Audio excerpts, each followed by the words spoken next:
பண்டிகையை முன்னிட்டு டீசல் திரைப்படம் நாளை வெளியாக உள்ள நிலையில் திரைப்படத்தில் நடித்த நடிகர் ஹரிஷ் கல்யாண், அதுல்யா ரவி உள்ளிட்ட படக்குழுவினர் அண்ணாமலையார் திருக்கோவிலில் சாமி தரிசனம் செய்தனர்.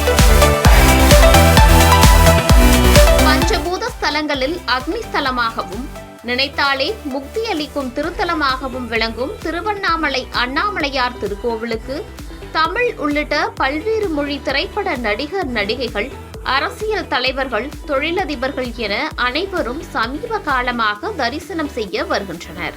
இந்நிலையில் இன்று லப்பர்பந்து, பார்க்கிங், பியார் பிரேமா காதல், இஸ்பேட் ராஜாவும் இதயராணியும், தாராள பிரபு, ஓமனப்பண்ணே மற்றும் தீபாவளி பண்டிகையை முன்னிட்டு நாளை வெளிவரவுள்ள டீசல் திரைப்படம் உள்ளிட்ட பல்வேறு திரைப்படங்களில் நடித்த நடிகர் ஹரிஷ் கல்யாண் மற்றும் அதுல்யா ரவி உள்ளிட்ட படக்குழுவினர் இன்று அண்ணாமலையார் திருக்கோவிலில் சாமி தரிசனம் செய்தனர்.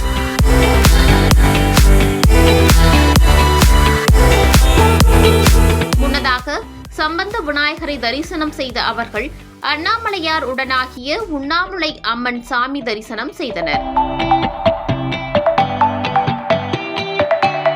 தொடர்ந்து கோயில் சார்பாக அவருக்கு பிரசாதம் மற்றும் மாலை மரியாதை வழங்கப்பட்டது.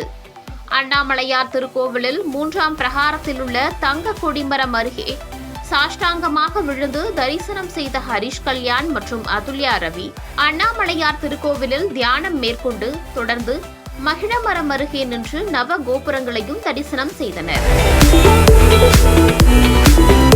அதனைத் தொடர்ந்து கோயிலுக்கு வந்திருந்த திரைப்பட நடிகர் ஹரிஷ் கல்யாணுடன் பக்தர்கள், பொதுமக்கள் உள்ளிட்டோர் குழு புகைப்படம் மற்றும் செல்ஃபி எடுத்தும் மகிழ்ந்தனர்.